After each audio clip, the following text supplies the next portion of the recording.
announced the Super League the Super League, the official Super League Dream Team. And I said we would deliberate, we would come back this week bigger and better, and we would select what we consider to be the 1 to 13 of the season.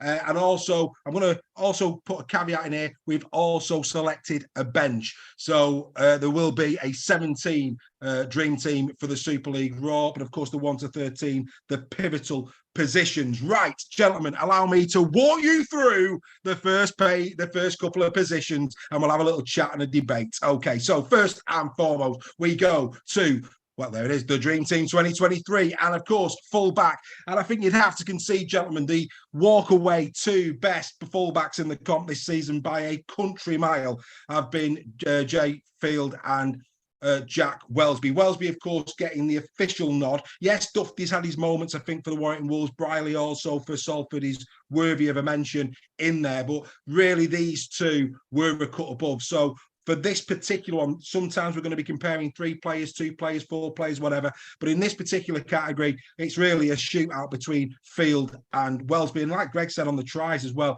no real right or wrong answer in this one. So let's take a look at these two head-to-head. As you can see, Welsby, 27 appearances this season, Jack Welsby. You've got to give him his credit for that. He's played every single game. The tries going the way of Field, 16 to 12. Assists to Welsby, 27 to 21. Both incredible strike rates. Tackle bust goes the way of Welsby. So too does clean breaks. Errors, I mean, in 27 rounds of rugby league, the expansive rugby that these two players play, 33 and 30 errors over 27 rounds is ridiculous.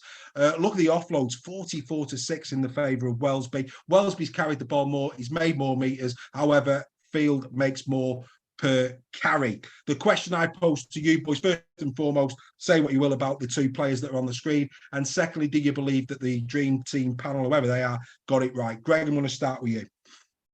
I really did try and find a fullback who was better than Welsby this season in Super League, not because I don't like him as a player, but because I just wanted to see if he's that good, and he is.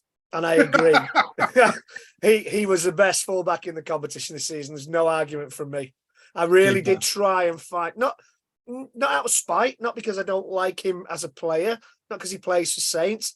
I wanted to be convinced he was as good as everybody says he is, and I'm convinced.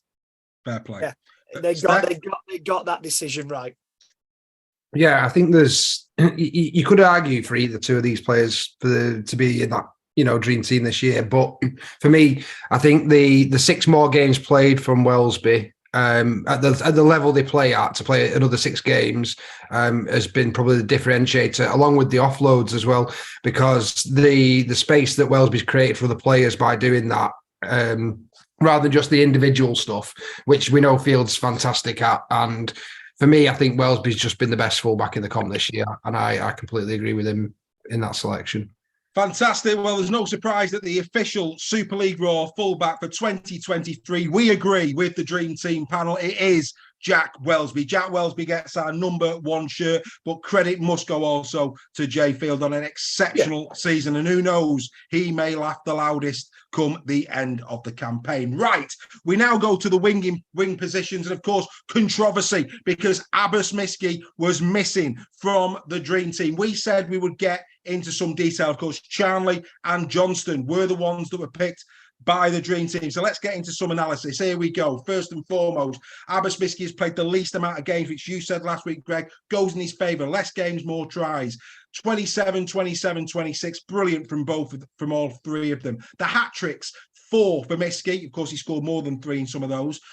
Johnston got 3 hat-tricks. Charnley, just the 1. The assists also go the way of Miski, 5, 1 and 2.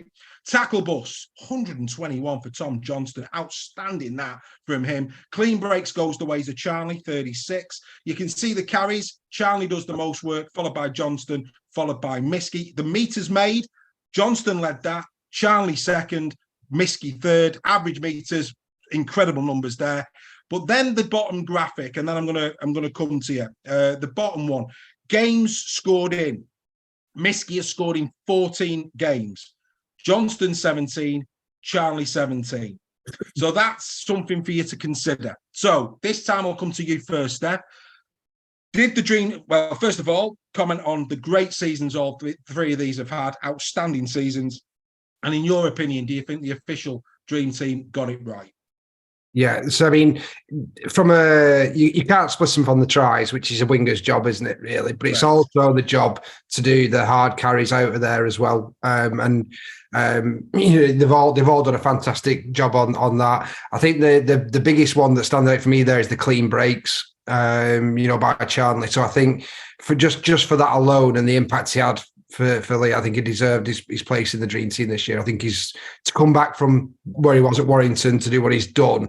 I think that's that thing. So then you're splitting Johnson and Miskey. Miskey's had a great back end to the season, and he's popped up a lot of those tries with a few 5s and 3s and 4s, hasn't he, in the back end of the season?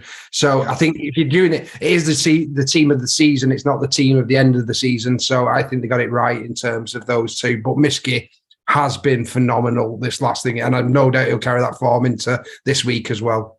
So you're happy with the selections. Greg, over to you, mate. Yeah, my only, and I'm sure Steph will correct me on this, but I think the dream team had Charlie at right wing, and has he not played left wing for Lee this season? Yeah. I know.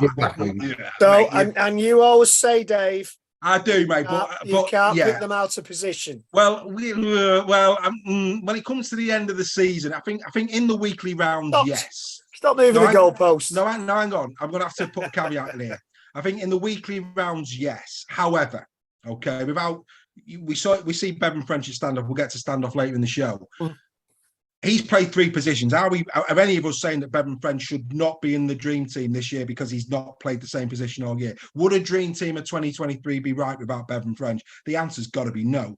So I think when it comes to the dream team at the end, I'm happy with a degree of flexibility. What I'm not happy with is in one individual game. In one individual game, if you're putting a second row at a proper second row, no, I'm sorry. But there's certain players who move around during the course of the season, and this is about the best players during the season. So I'm not certain, but I get your point. I agree with you. Yeah, and that point, I think Charlie's had a fantastic season. Yeah. But I think Miskey has kind of exploded onto the scene. It's a great word, and exploded onto the scene. And it's only 25-9, and it's a great word. Go on. And we've had an explosion before 25-9. So I personally, because of hat-tricks and tries scored, I get what you're saying about Charlie. And again, there's no right and wrong answer. Charlie's, you're saying about his Warrington days, that's where he learnt to be an extra prop. All wingers at Warrington have to be a prop. Look at Matty Russell and do the hard yards. Yeah. But for me, I've gone with Miskey and Johnson, and that's nothing fair enough. Charlie, that's who I've gone with, because at the end of the day, a winger's job is to score tries. It is. Right. Okay. So Steph's happy. No, Steph's happy. Greg's not. Dawn's not in the chat. Darren Soletico saying it's right. Right. At Super League Raw, we leave nothing to chance. So before we tell you who has made our dream team of 2023 on the wings, let's get into even more detail. So as you see there at the bottom, Miskey 14 games scored, Johnson 17, Charlie 17. So who scored critical tries? Who scored tries that got 2 points? So, for example, Tom Johnson in the absolute battering of Wigan at Magic. Those tries did not make an iota. The score was that big. They weren't critical. That said, the Josh Charlie try in round 3 against KR when they won by 5 right at the death, that was critical. Absolutely critical. So let's go through these 3 players, starting with Charlie. Critical try, round 3 when they beat KR by 5. Round 5, critical. He scored 3 tries against Hull FC and they won by 8. In round 15 against Hull FC, he scored 2 tries. They won by 12. And in round 26, he scored a try against Trinity and he won by 1. Critical tries by Josh Charlie. Tom Johnston, round 1, Wakefield Trinity, hat-trick, won by 14. Round 5, KR, hat-trick, won by 14. Round 7, Tigers, 1 try, won by 4. Round 16, Lee, 2 tries, won by 8. And round 19, Saints, 1 try, won by 2. Critical tries from Tom Johnston, 5 games, 10 points. Abbas Miskey, round 13, Hull KR, 1 try, won by 4 in Golden Point. Round 21, KR, men against boys, 4 tries and a 64-6 win. And round 23, Tigers, 5 tries, 48 points to 6, not critical. Only in one game has Abbas Miski scored tries that got 2 points. Charlie, 4 games. Johnston, 5 games. The Super League Raw Dream Team 2023 agrees with the panel based on that stat. That is critical. Good stat. Stats. Good stat. That's Can't argue detail. with it. It's detail. That's where we're Can't going. argue with it. Dawn, I'm sorry. Get on, Dawn. You get slating me in the chat. We are going. We are going on that basis. The critical elements of the tries. Miski scored a lot of tries. They haven't been critical tries. Johnston and Charlie, without their tries this season, quite frankly, would Lee have finished in the top 6? Would Catalan Dragons be getting a home semi-final this week? Possibly not. And it's you know what? It's a fantastic point, well made. Yeah. Thank you, sir. I don't want you two falling well out, so I thought I'd be judge, jury, and executioner. No, Right. I'm not for it's It is what it is. Point. It was well made. Thank you, kindly. Now we come to the Wrong, centres. Now, but it was well made. thank you. Now, in a moment, we're going to take a break. We're going to leave it after the centres and come back to it later. Or it get quite monotonous. So we're going to now do the centres, and then we're going to move on to the games that took place this week. Right. Now, when the centres got announced, of course, Jake Wardle and Sean Kenny-Dowell. A lot of people question Sean Kenny-Dowell. These 3 players, again, we've gone right the way through the centres this season. The only ones really that were in contention in terms of this argument, Adam Kieran of the Catalan Dragons, Toby King at the Wigan Warriors, and Mark Percival, who's had a great season, especially at the back end of the season. Percival at Saints, absolutely superb. Without seeing any data, Steph, who would you have had in your centres without seeing any data? Of course, Wardle's not on the screen. Yeah. Wardle and SKD need to be taken into account as well. Who would yours have been? Well, Kiernan, 100%. 100. Maybe he's walking in my team. I think he's been outstanding for Catalan, and I think from a Dawn point of view, regardless of her pick next, they've got a great centre going there next season, and she's going to look forward to seeing him in the dream team again next season for them. But yeah, him definitely, and I would go for King just because you guys are getting him back next season as well. Very nice, Greg. Without seeing any data, mate, where would you go? Adam Kieran, without a doubt. Yeah, I think Percival had a slow start. Correct. I think King has had the most is one of the top offloaders. He is. I think Fed Miski. He's on the same side as Miski, isn't he? Yeah, he is. Yeah, he don't mention that. It's past that, gone, mate. Go. Miski a point, Greg. I'd have gone with King and Kieran as well. I think King I would. And Kieran, right. Guys, last week when I saw the dream team, I know me and Greg spoke about this quite a bit both when we were off air. I'd have thought Kieran was an absolute shoo-in. Right, now, look at this.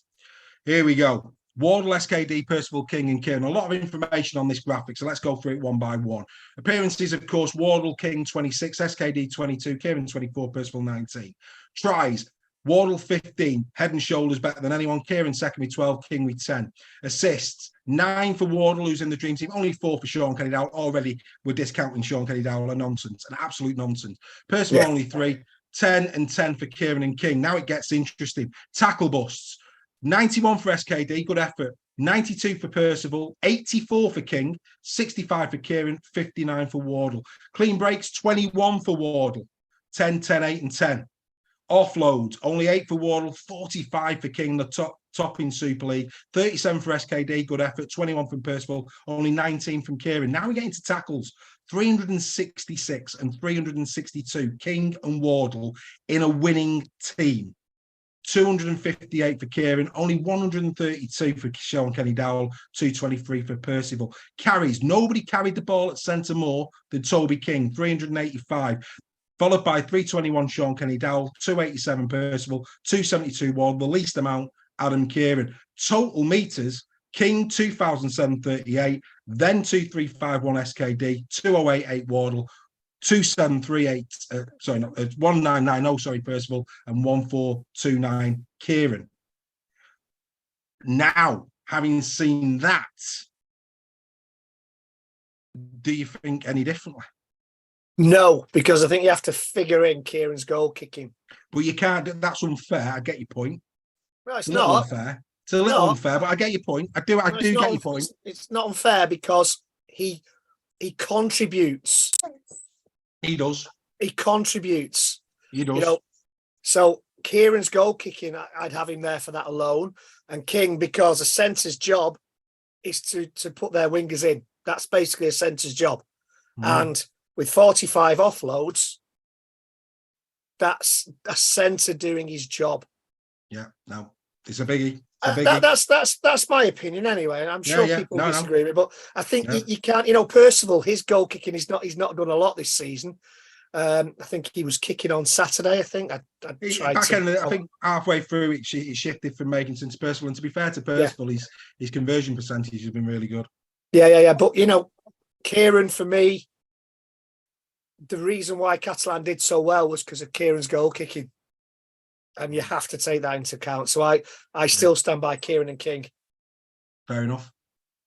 Steph? Yeah, it's so tough. Tough. It's a tough one. Yeah, it is. I mean, you look at Wardle's stats there, and they're phenomenal as well, aren't they? And I think that from a Wigan point of view, again, you're losing King, you're replacing with Kieran. It's not bad, is it? No. And the important thing with that is we're going to get in a goal kicker where Harry Smith hasn't been brilliant in that respect this season. Absolutely. Yeah, you're right. No disrespect to Harry Smith. He'll be the first to admit his goal kicking hasn't been brilliant this year.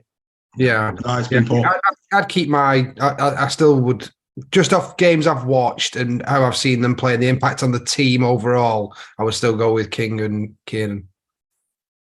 Right. Well, there you go. Well, I have to say, you know what? It's one of them. We're having a chat about it tonight.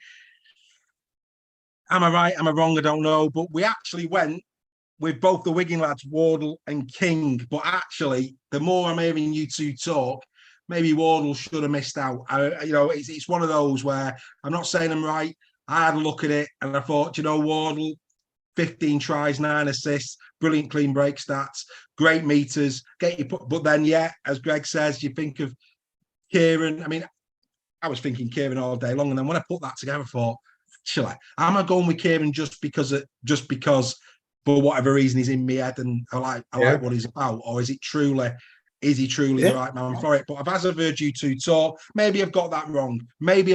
There's no right and wrong, mate. There is no right and wrong. It's all maybe I got that wrong. So I went with King. So close. I went with King. So shoot me. I went with King. But there you go. Let's see if King's figures are as good at the end of next season. Well, that'd be something to say.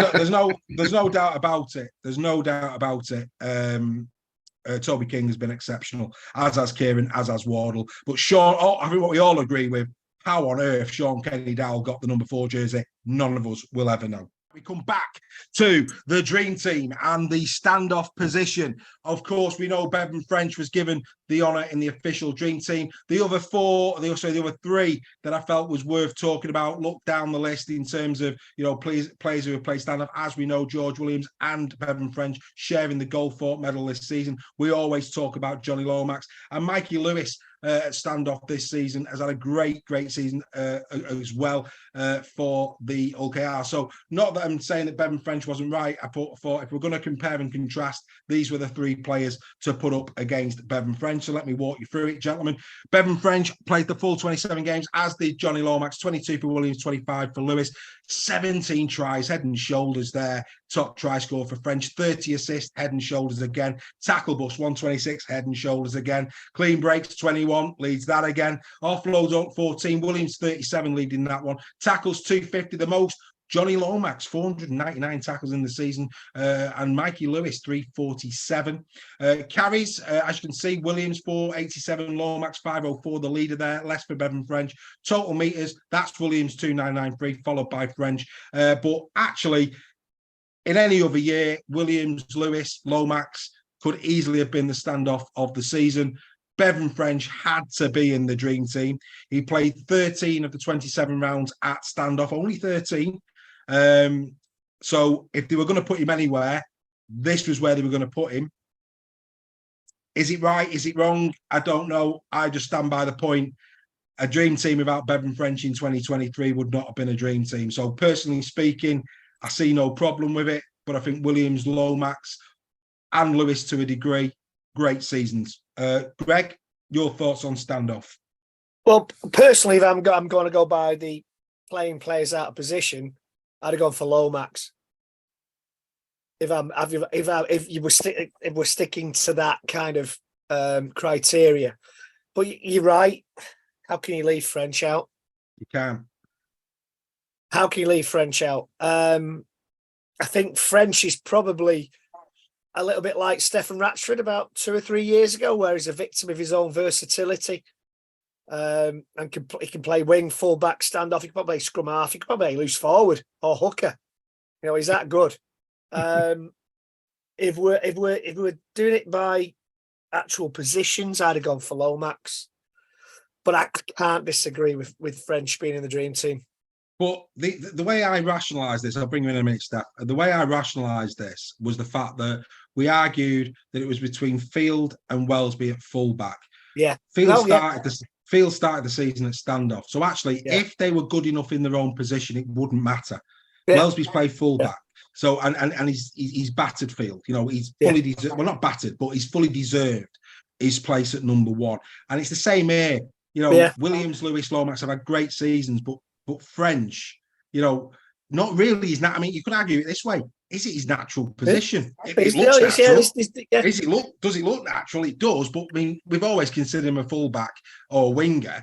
All of a sudden, he's played stand-up for 13 games, and it's like he was born to play at number 6. And you're right. And I think that is his position. I think French, that this is his natural position. You know, there are lots of players who started on the wing or fullback. You know, look at Sam Tompkins, who started off at the 6. Yeah. Then went to fullback, and that was the making of him. Yeah. And I mean, French is the right decision ultimately, but you know, Lomax has to be given some credit for the way he's played, especially in a Saints team that didn't start performing until halfway through the season. Yeah, no, I can't. I mean, I love Johnny Lomax. I think he's a quality player. Oh, I think all 4 of them are quality players. It's a tough one. Steph, your thoughts? I think it comes back to the point of what is the dream team, and my opinion of the dream team is it's a collection of players. If you could put them all together, would be the best team you could create out of a Super League squad. So I'm kind of going against the point of whether they played there all season or whatever. You can't leave Bevan French out of the best. He's the only superstar we have got in Super League. The genuine superstar, and for me, that he's earned it as well this season. I do think Lomax is unlucky, and I still to this day don't know how Lomax hasn't got Man of Steel. It baffles me, that one. But just on a dream team, Bevan French would be in my dream team 100%, and he'd probably be the first name on the sheet. Don't go to St. Helens, mate. Don't go to St. Helens. If you're saying he's the only world-class player we've got, the Jack Wellesby Brigade aren't going to be happy with you, my friend. He's not world-class. Not yet. Oh, definitely don't go to St. Helens now. What's the just on that though? It's a good point. The guy who played for the Broncos at fullback, the young lad, Reece Smith. That's world-class. Reece Walsh. Reece Walsh is class. That's world-class. Yeah. That Wellesby's not as good as him. No. Anyway, on that bombshell, we have agreed. Super League Raw. We're going to agree with the dream team. Bevan French had to be in there. It's the only logical position he could be. So as you can see, a nice little group of Wigan players there in the middle of the screen. But Bevan French, you're going to fall out, sir. I know, but it shows that I'm fair. No bias here. I call it straight as I do every week. Nobody can ever say that I've got primrose and blue tinted glasses on. I certainly have. You might have been on glue with that too. Right. We now come to scrum half, and I think what was really disappointing for me was, Lachlan Lamb has got the shirt in terms of the official dream team. And when I looked at the scrum halves this season, it's a real pity. You've seen already that I'm quite happy to put as many people against the person who was picked to get a fair and reasonable outcome. And I could only come up with 2 players that deserve to be on this graphic.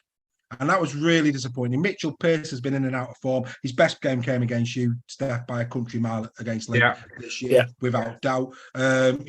Doddy at St. Helens, sorry, he hasn't pulled up any trees. Drinkwater's been a disaster at Warrington, quite frankly.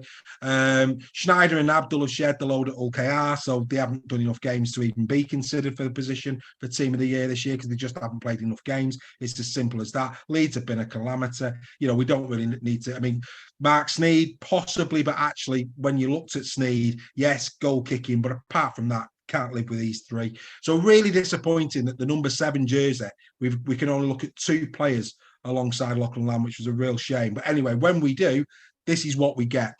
Lamb and Smith both played 27 games. Clifford 25. As you can see, Lamb scored the most tries. Really good try assists from all three. 21, 22, 19. Look at the tackle bust. 69 for Lamb. 65 for Clifford. You've got to give him his due. 23 for Smith. And I think Clifford, once he decided to go back home, had he knocked down tools? Maybe, just maybe. Because he did down tools to a degree for me. Maybe those stats could have been even better. Clean breaks goes the way of Lamb. Look at the tackles. 546, Harry Smith, again, in a winning Wigan team. You've got to give him his due for defence. Same with Lamb, 414 at scrum half. It's a great effort. Look at the errors again. 38 for Clifford. That's a real poor point for him on this graphic. But Smith and certainly Lamb, the way they play, especially Lamb, to only have had 21 errors in 27 rounds of Super League with the way that Lachlan Lamb plays, it's pinpoint passing. It's incredible. Absolutely incredible. Carries, Lamb does more. Meters went the way of Lamb. I've got no argument with Lamb at all. But for me, we've got to give respect and a nod to Jake Clifford and Harry Smith. Steph, we'll start with you this time, mate. Yeah, absolutely. But I think Lamb's been unreal for us this season. I've had the pleasure to watch him week in, week out. I think the biggest one for me that differentiates Lamb over Smith, and I think Clifford's probably third place, is Smith's hard Bevan French and thingy. As a thingy, we've had Ben Reynolds as a standoff. To go off against each other, and that's no disrespect to Ben. He's been solid for us all season, but he's not a world class superstar. And that's took a lot of pressure off Smith to allow him to play his game. And his kicking game, Smith, he absolutely batters Lamb on his kicking game. Smith's kicking game is unbelievable in terms of play. In play, kicking game is phenomenal. And I think that's been outstanding for him this year. But it might come across as league bias, but I think the stats speak for themselves on this one, and it's Lamb all day. Greg? I think you're right about Clifford. I think he started like a house on fire and then suddenly became disillusioned for some reason. Has been average in some games. Yeah. Harry Smith's goal kicking has let him down badly this season. Yeah. Lachlan Lamb has been head and shoulders the best number 7 in Super League this season. Head and shoulders. Yeah. Well, playing for a team, and please, Steph, this isn't disrespectful. That was unfancied at the start of the season. That were some people's favourites to go down. I know not everybody's to go straight back down. It's been unbelievable. As you say, Smith has got a lot of superstars around him who can carry him through, and his game management and his kicking out of hand is superb. Lachlan Lamb, I mean that friendly, we were like, who's that kid with the blonde hair? Wow, he's a player. And I remember you asking a question when Steph was on early doors. Who was more important to Lee at this moment in time? Yeah, Lachlan Lamb or his dad? And you both said his dad. And I said, no, at this time, Lachlan Lamb is more important because he'll keep you in Super League. But he did more than that. He won your Challenge Cup and got you top 6. You can't argue with that. And you know what? It says a lot about us, mate, because we called it straight after the Ben Curry game in the league. We did talk about Lamb, who was it? Yeah. We thought Pappy started the season slow, but built into it incredibly well. And we said, right, and I go back to that time, and Steph, you found the post where I said, there's no way this team is going down. And somebody on our Facebook page slated me, saying, how can you say that after a testimonial? And Challenge Cup later, 5th position in the league. There you go. And what I love about tonight is, as you're talking, you don't need to be hired by Sky or by Channel 4. We know rugby league, boys. We know rugby league. I don't care what anybody says. We do. And we know a player when we see one. We most certainly do. So no surprising, as Greg said there, Lachlan Lamb doesn't have dandruff. He's head and shoulders the man that deserves his position. He deserves his position in the team. So there you go. We've now picked the two halfbacks, Lachlan Lamb and Bevan French. We do that. Let's look at prop forwards. Right, prop forwards of the 2023 Super League Raw Dream Team. As we know, Tom Amone, Paul Vaughan got the 8 and 10 shirts respectively in the Dream Team. Looking at the stats, looking at the players, these were the only three really that we could put up against the mighty Tom Amone and Paul Vaughan.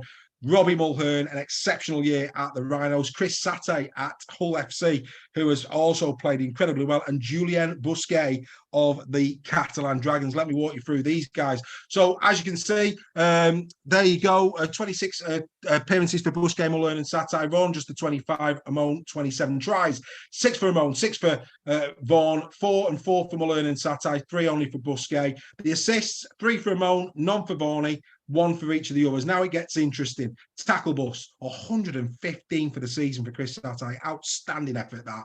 79 for Vaughan, 63 for Amone, 63 also for Mulhern, matched Amone, and 31 for Busquet. Clean breaks, Amone, Vaughan, and again Satay for that with 6 apiece, 5 for Mulhern, 3 for Busquet. Offloads, 36 for Busquet, 29 for Vaughan, 23 for Satay, 15 for Mulhern, only 11 for the big man, Tom Amone. But look at this. Tackles, 787, Robbie Mulhern, 719, Tom Amone.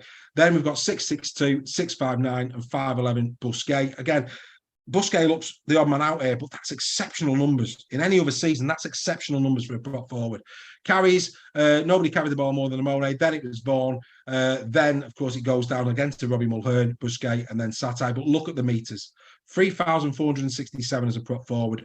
Colossal. Led Super League, Tom Amone. Followed in 3rd place for the season. Total meters made, Vaughan, 3,301. Battering rams down the middle. And that's where, for me, that's a key stat in all of this. That's why, for me, they got it spot on. But I have to say, great effort to Robbie Mulhern. What an effort this season from Robbie Mulhern. Those numbers in any other season should get him a dream team spot. But I think they got it right, Amone and Vaughan. Greg? Yeah, so do I. I think they got it spot on. I think Mulhern, he's Barry McDermott's favourite player of all time, if you listen to him. Yeah. And I can understand, given those figures, and Satay as well. But a prop forward job, offloads are a bonus, tries are a bonus. A prop forward's job is to do the hard work down the middle. Yeah. And to make the meters and to make the hard meters, to take the carries. I think Amone and Vaughan, you're walking out on that pitch, you see Amone and Vaughan in front of you, as opposed to Busquet and Mulhern or Busquet and Satay, and you're thinking, I've got a job here today, guys. Yeah. They're impressive characters. Paul Vaughan is a beast. Amone's a beast. They got it right. End of story, as far as I'm concerned. Steph, I cannot recall even the great Alex Walmsley. Alex Walmsley has never led the meter-making charts for the whole division, wingers, centres, everybody involved. Have we ever seen numbers, just that one stat, total meters made? It's incredible. Absolutely incredible. Yeah, it's phenomenal. And is there hard meters part of the total meter, or is it different the way it's worked out? I think Vaughan at one point was miles ahead in hard meters. Yeah, but I think that I think they're absolutely right with Vaughan and Amone for the dream team. I think that's spot on. There's a lot of Lee fans who probably have Mulhern above Amone, just speaking to them for some reason. I think it's because he has come and really gone above expectations at Lee in terms of what we're expecting from him. But I think there's one key stat that's missing from this, Dave, and that's minutes played. And I think if you look at the minutes played from Amone and Mulhern this season, I bet they're in the nearly 70 minutes. They come off for 10 minutes maximum and then they're back on again. And Vaughan's in that bracket as well. Yeah, exactly. Vaughan's been doing 60, 65 minutes. Exactly. So I think that's where their numbers are so high. But in terms of the selection, I would 100% have Amon and Vaughan as the props. I hope there's a bench spot for Mulhern though, because he's definitely the third best. Well, there you go. So yeah, we're all in agreement. We're all there. We're all in agreement. So Tom Amone and of course Paul Vaughan, richly deserved. They are our prop forwards for 2023, and big congratulations to them. And thank you to Darren Teletico, who said that our heads were on the shoulders of Chris Satire on that graphic, and by God did he wear them well, Darren. Didn't he wear them well? Right. We now got a bruised chin. Absolutely. We now go talking, of course, Edwin Ipape got this one in the official dream team. Again, looking for players that could match him. Now, there'll be a few surprises to see Daz Clark in that graphic. I'll come back to that in a moment. And actually, it won't be that surprised in a moment because, like I say, we extensively looked at all the number 9s. Matt Parcell, of course, is in there. Steph mentioned Jared O'Connor, I think, a couple of weeks ago when he was with us. Jared O'Connor, of course, played a lot of minutes for the Leeds Rhinos this season, of course, with Leeming leaving and also Brad Dwyer leaving. He really has had to step up this season. So, well-deserving of a mention. And then Mr. Roby. Now, people will be looking at this and go, what on earth is James Roby doing there? The reason James Roby is there is because when the official dream team was announced, there was a lot of people saying that James Roby should have been the number 9. So to completely and utterly dispel that myth, I thought I'd include him on the graphic, just because we have a few people that, you know, for whatever reason, a great player, been in countless dream teams, but 2023, really? Well, let's put this to bed straight away. This is how James Roby compares. Great player, brilliant pro. We're going to miss him. He's been a legend of the game. But quite frankly, as that graphic shows, whoever was saying that James Roby should have been in the dream team, hold me beer, stop being silly, and let's just leave it there. I think it might have been Kyle Amor, mate. But he has been a great player. So as this graphic clearly states, Ipape, with the exception, and I couldn't believe it when I looked at this, with the exception of Daz Clark, has pretty much walked it.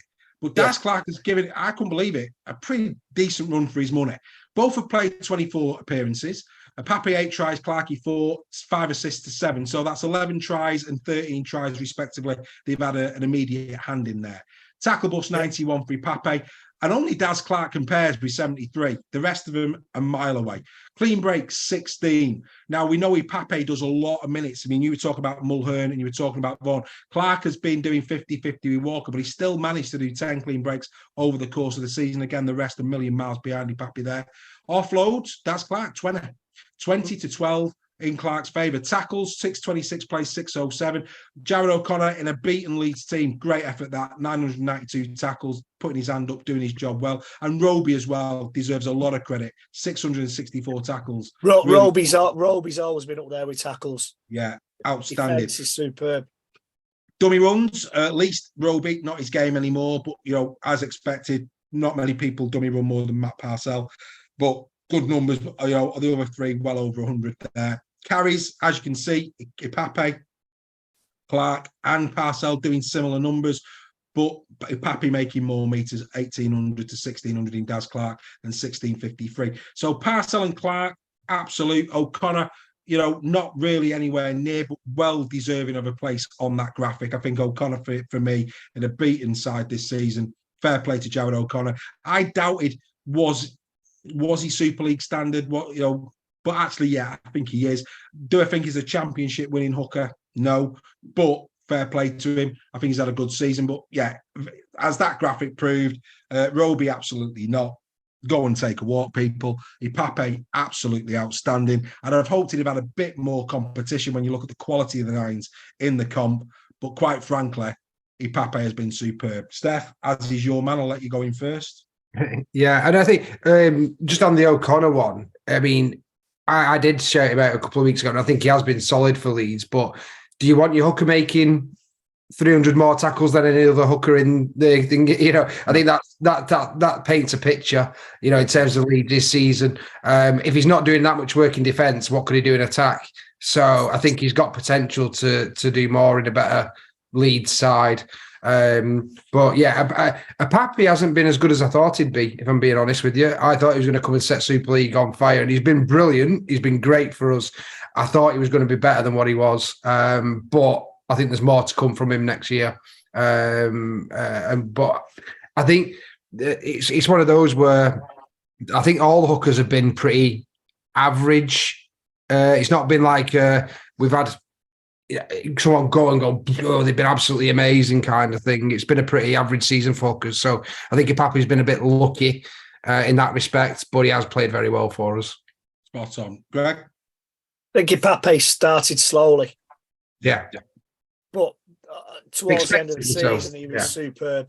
Yeah. I think O'Connor, again, started slowly in a team that was playing poorly.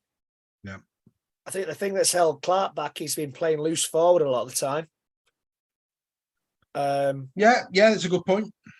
He's played loose forward a lot of the time. Matt Parcell they're all, O'Connor has the potential to be a quality hooker. He's not quite there yet. The others are quality hookers. Hookers. I think Ipape deserves his place in the dream team. Well, there's no surprise. That's who we've gone with. So the front row, what a frightening front row that I made, by the way. Could you imagine that? But yeah, there you go. So as you can see at the moment, with the exception of Toby King, we are in agreement, which I couldn't believe, but we are in agreement with, and again, maybe Wardle's a bit lucky. The more I think about it, maybe Wardle's been a bit lucky there. Maybe Kieran. But anyway, there you go. That's where we are at the moment with the dream team. We will be coming back to it in a moment. But no chance. Back into the dream team. We'll come back to Wigan Hull KR in a moment. Right, we're already at second row. We're doing well. We're on track. Again, many people astonished that Callum Watkins was in the dream team. Nobody really surprised that Liam Farrell wasn't. In a moment, it's crystal clear why Liam Farrell was in the dream team, but there's another story. And then it was, well, who else are you putting in? Kane Lynette. There's a lot of people here that you can look at in terms of second row this season, but there's been a lot of injuries. So Curtis Sivernon been in and out through injury. Sione Matauti had he's had a great season for St Helens, but of course got his concussion, was out for a long period of time. The Bachelor boys, both at Hull KR and at St Helens, have had decent seasons, but again have had the injury curse on them. So a lot of reasons there why. Kai O'Donnell. 7-game ban for O'Donnell. Where does he end up? Yeah, exactly. You're spot on. But Kane Lynette. Maguire. Where would Maguire have been? Well, let's just move on. Matt. I think nobody's surprised to see Matt Whitley on the screen. Kane Lynette and James Bell. We put James Bell in here. If we're gonna talk about Bevan French at standoff, I think we had to look at James Bell. I think it was appropriate that we looked at James Bell in some sort of back row function, and this was the place to put him. So here we go. Let's see how he compares. First of all, Farrell. 25 games, he's played the most. He's scored the most tries. He's only made 1 assist. He's made the most tackle busts. He's made 7 breaks to, let's say, offloads only 5, 35 for Watkins, good effort. And actually, when you look at Watkins, he's had a good season. When this was put together, I was very dismissive of Callum Watkins, but actually, he's had a really decent season. Don't think he's dream team, but he's had a decent season.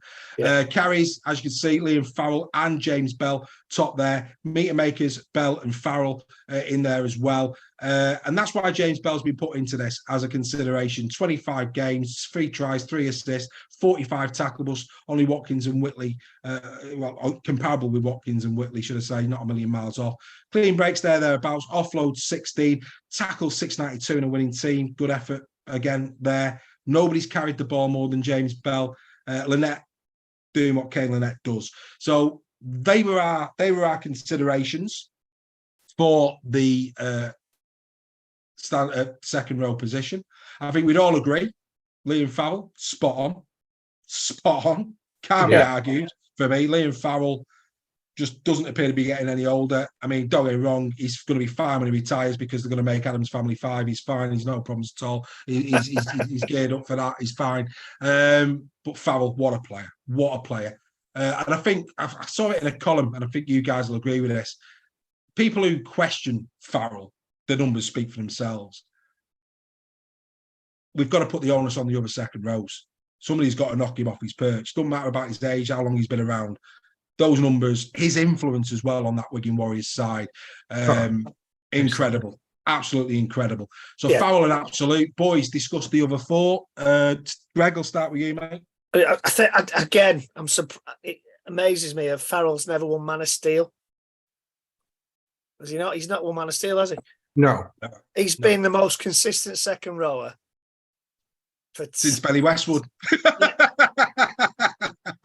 for 10 years, are we going to say? Yeah, absolutely. Yeah. And he had by his standards, he actually knocked on in game 3 of game 4, which I've never ever seen him do. Yeah. He had a poor start. He had a slow start to the season. Yeah. Farrell is probably one of the greatest British second rowers of all time. I'll put it out there, without a doubt. Without a doubt, absolutely immense, superb. He's like a robot. Yeah, you know, he's just incredible, an incredible player. Yeah, and for reasons I think that I've said before, I would have put James Bell in there because he turns games. Yeah.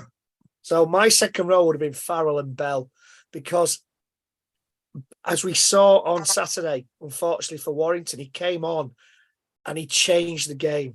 Yeah. He's done that so many times this season. His stats might not stand up to the others in some respects, but he's a game changer. And that's why, as you said, Steph, we need players that are game changers in a dream team. And I would have James Bell. He's not the biggest second rower in the world, but I would have him. And imagine him and Farrell. Farrell doing the hard yards and Bell just creating space and creating opportunities. Yeah. What a second row that is. Yeah. Yeah. So I would have had Farrell and Bell in my second row. Fair enough. Steph? Well, I think probably one of the biggest shocks in the dream team when it came out was Watkins being in there. One of my biggest surprises anyway. And before I looked at stats, what you just displayed, I'd have said Whitley was an absolute shoe-in. I thought he'd been outstanding for Catalan this year, absolutely outstanding. But I'm very much into my stats, as you are, Dave. When you see him, and it's like the Cam Smith one coming on to a different one in a second. But looking at that, Bell is head and shoulders above Whitley, isn't he? In terms of the stats, and it's difficult because you watch games, you think, "Wow, he's had a wow of a game," and I've done that with Bell. I think I've done that more with Whitley when I've seen Whitley play, especially in the flesh. When I've seen him 3 times this season, but looking at that, it's Farrell and Bell. But what I will say on Farrell as well is he must come with the name with Wigan, because what a player he's been for Wigan. What a servant, absolutely Mr. Consistent. I think he's the captain now at Wigan. He is, mate. Yeah. And rightly so. He's getting to a par with Roby at St Helens in terms of one-man club, consistent, always a 8, 9 out of 10 every week. So it's great to see him in there and fully deserved. But looking at that, on those numbers, I'd put Bell in with him in the second. How has Farrell never won Man of Steel? Well, it's madness, isn't it? And I think glory position. It's not a glory position. Second row is not a glory position. That's why. But the thing is, as students of the game, you look at Farrell. And I think I said this in the round 27 team in a week. If you had second row in the dictionary, there would be a picture of Liam Farrell. Yeah. Liam, the lines he runs, the way he plays, workmanlike, week in, week out. It kills me to say it, as a Warrington fan, but it's true. Liam Farrell is class, absolute class. And imagine what he'd have done in the NRL. Yeah. Oh, I think he'd have made the transition. Well, if Bateman can, he can. If Bateman can, he can. Exactly what I was going to say, Steph. If Bateman can do it, Farrell would walk it. And gentlemen, fair play to him for being loyal to Wigan and not. Exactly. Yeah. He would have absolutely destroyed the NRL, Liam Farrell. What I would say is, as a second rower ever won the Man of Steel? Any second rower? Not that I can recall. And no. They have second row of the engine room. That's second row, mate. They get through more work than most other players on the pitch, second rowers. Yeah. They're a centre and a forward, aren't they? Yeah, absolutely. Well, gentlemen, pivotal place. I thought, I'm so happy that you agree because, James Bell is in the Super League Raw Dream Team 2023. James Bell has been simply brilliant this Game season. changer. And I have to say, when you consider that Whitley's supposed to be on his way to Saints, we know that Matauti. I think Matauti is going to be played at prop next year. I think that this has been the prequel to Matauti going to prop because he's not getting in that second row. The chances are, if they're bringing Whitley in, that it's a shootout between Bell. Well, I'll also bring Knowles into this conversation as well. There's three positions there, and at the moment, other than Sirinen, the next first name on the team sheet in those other two positions, where it'd be loose forward, the second row has to be James Bell, and then it's a shootout between Knowles and Whitley for me because Bell has to. I mean, he has to start for St. Helens or be on the bench at the very least. He's that good. He's incredible. Great. Well, if a certain Mr. Sam Burgess wants to, have a chat with him before next season starts, I'd be quite happy. You tell me another player in 2023 who silenced Tom Mamone, because James Bell did. James Bell battered him. Absolutely. Go and watch the highlights of St. Helens against Lee in round 26, 25, whatever it was, and watch what James Bell does to Mamone. Some of the tackles he puts on him.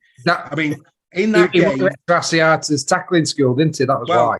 Mate, one of the tackles, mate, he knocks him off his feet, mate. He knocks him off. I mean, I don't mean knock you. It was like a carousel. He hit him that hard. He not only knocked him off his feet, he actually spun him. 68 meters is all that Tom Mamone made in that game, and a lot of the reason for that was for whatever reason James Bell wanted a bit of. Well, James Bell's an ex-league player, isn't he? He is. He went for him, and he absolutely, for once, and we've waxed lyrical about Tom Mamone this season. James Bell battered him that night. Absolutely battered him. And, all credit must go to Bell. So James Bell and Liam Fowler, and as you said, Greg, what a second row. Like I say, though, James Bell changes games, and that is class. That's the important bit. Class, mate. Right, we then come to the final position of the dream team. I hope you like the fact we broke this up. This would have been quite monotonous if we'd have done it in one go. But loose forward. This year, in our team of the weeks, nobody polled more in our team of the weeks at loose forward than these four men: Ben Garcia, Elliot Minchella, John Asiata, and Cameron Smith. It had to be between these four, with two really leading the way. So let's get into some analysis. As you can see, appearances 24, 26, 27 for Garcia, great effort, 22 for Minchella. Tries, only one in Super League for Asiata, 7 for Smith, 6 for Garcia, 4 for Minchella. Try assists, 7 for Asiata, 5 for Smith, none for Garcia, 3 for Minchella. Tackle busts, 31 for Asiata, 88 for Cameron Smith, 81 for Garcia, 44 for Minchella. Clean breaks, 3 for Asiata, 9 for Smith, 8 for Garcia, and 4 for Minchella. The offloads, that's what Asiata's good at. 35 for him, 29 for Minchella, 21 for Smith, 20 for Garcia.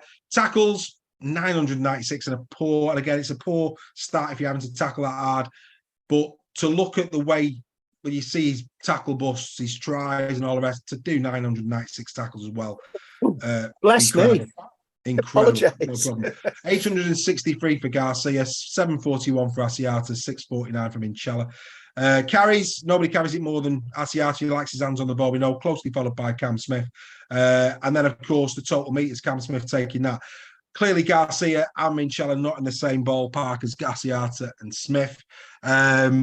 This is a real tough one because Asiata has been instrumental in Lee's Challenge Cup run in their positioning playoffs. No doubt about it. And I think that was shown at the weekend against KR. They missed him, and they missed him bad in terms of what he delivers for the Lee Leopards. That said, where would Leeds Rhinos have finished this season without Cam Smith? Just how bad a season would Leeds Rhinos have had this season without Cam Smith? Cam Smith beat Warrington single-handedly heading the other week. Yeah. I think sorry, Steph, for jumping in ahead of you, mate, but I think Asiata wins this one purely because he's been played as a loose forward. And he edges out Cam Smith because they played Cam Smith as a third prop. rather than a loose mate. forward. No, he's played. No. No, he might. No, this is my opinion, mate. They He played him at hasn't. loose Yeah, forward. but he hasn't, though, mate. No, But he but hasn't. listen, He's played the lion's share at loose forward, mate. Yeah, he has. Yeah, but he's played at loose forward. Like Warrington used to play Joel Philbin, who's a prop at loose forward. That's what I'm saying. He's played at loose, but he's been kind of a third prop. Look at the tackle busts and his tackles. He's not been used as a loose forward. That's why Asiata for me wins it, because he's actually been played and that's down to the coaching.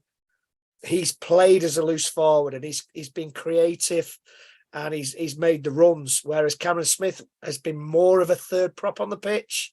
And I think once Leeds realise that Cameron Smith is an absolute potential to be a world-class loose forward, he will rip it up. And he will, he's a great player, Cameron Smith.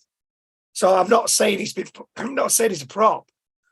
What I'm saying is he's been kind of played as a third prop rather than out and out loose forward that's creative and makes breaks for the centres and wingers to move on to. That's the point I'm making. By the amount of tackling he's had to do and the amount of tackle busts he's actually done. Whereas Asiata has been more creative as a loose forward, a strong running loose forward. And that's why Asiata, for me, kind of just tips it. Steph? I think Cam Smith's been played as a winger, a fullback. I think he's carried Leeds this season. To be honest with you, he's been every position on the park. Joking aside, I think Elliot Minchell is a definite honourable. I think he's been outstanding. I think he was outstanding the other night against us as well. So, but I think he is third place in terms of the other two. Lee fans are going to hate me, but I think Cam Smith's been absolutely outstanding this season, and I think he has carried that team. Without a shadow of a doubt, mate. Asiata has been unbelievable for us. However, unfortunately for him, picked up an injury that's meant it's basically, I think it's been the difference between us not playing in the semi-final next week because of his injury. I think he's that important to us, but he has missed that. So if you look at those stats, for me, you've got to give it to Smith. But then again, you could argue though, because of Asiata being that important to you, that he should be in there ahead of Smith. Yeah, but if you're going off, I think they're very, very close. I think they're so evenly matched, and I think all I would say is, imagine if Leeds had a good side with him in it. And I think the important thing is that Leeds now have got to build a side around Cameron Smith. Yeah, he's made nearly nearly triple the tackle bust Asiata's made. Triple. Yeah. That's ridiculous. And he has got himself. I think the similarities between Asiata and Smith are unbelievable, because they both played for me. I mean, you talked about the modern day loose forward going back to the Gregory years and the Anley years in terms of they're not, the round league game, getting involved in the attacks, and Smith and Asiata do that. They both do that. Yeah. But I think the problem with Smith at the minute is he's doing far more of a props job because of the pack that Leeds have got than a loose forward job. And that's the point I was Leeds fans. Leeds fans. Put Smith. I'd put Smith in the Wigan side. Oh, mate. Yeah, absolutely. Yeah. Absolutely. That's said, though. That's said, mate. Saints team. Put him in Saints. Yeah. That said, mate, let's not, Morgan Smithies. I mean, he's not everybody's favourite, but Smithies is steady away. But anyway, Leeds fans criticise Smith massively by all accounts. Don't know why that is. That's Jimmy Rogers in the chat. Don't know why that is. We think he's a sensational player. We'll have him at Warrington if you don't like him. And I've gone with Cam Smith, and I have. I've gone with Cam Smith. I think that, sometimes the weight of, but I've gone with Cam Smith. And the reason I've gone with Cam Smith is because you don't always have to be in the best teams to deserve to be in the dream team. What he has done at Leeds this season, in a shocking side, has been exemplary. Absolutely exemplary. Who's had the easier gig? John Asiata or Cam Smith? Asiata, because of the quality of the player he's played with. Cam Smith, single-handed. For me, if it weren't for Smith, let me tell you now, there'd have been a point in this season where they had been where they would have been looking severely over their shoulder. Well, Cass beat them, didn't they? Twice, wasn't it? Yeah. Seriously looking over their shoulder. I think Smith has been that good. So no real surprise then. Our bench will be again no Kieran. I'm regretting that. The more I think about it, I'm regretting Kieran. We might have to take that to I know, didn't even make the bench. And the reason he didn't make the bench, Asiata had to be on the bench. So too did Miski. And so those three there, Miski, Mulhern and Asiata, had to be on the bench. But equally, what Satay has done at Hull FC has been phenomenal. When those stats were up earlier on, what Satay has done at Hull FC, and benches tend to be three forwards and a back. So I think what that iterates, Dave, as well is the 9 conversation, because normally you'd have your 9, wouldn't you? Nobody close, is there? For a bench. My bench was Satay, Mulhern, Clark, and Cameron Smith. Right, so you'd have gone Clark. Yeah. It'd have been harsh on Miski, though, 27 tries not being in. Well, that's why he was in my dream team. He's in your dream team, yeah. Steph, you happy with those 4? I think like I say, it highlights how average hooking has been this year. You know, that you've not got a hooker on there, but you've got to, with the bench on this one, you've got to just go with the best of the rest, haven't you? So, well, like I say, I put it together, tireless analysis during the course of the last 7 days. But you know what?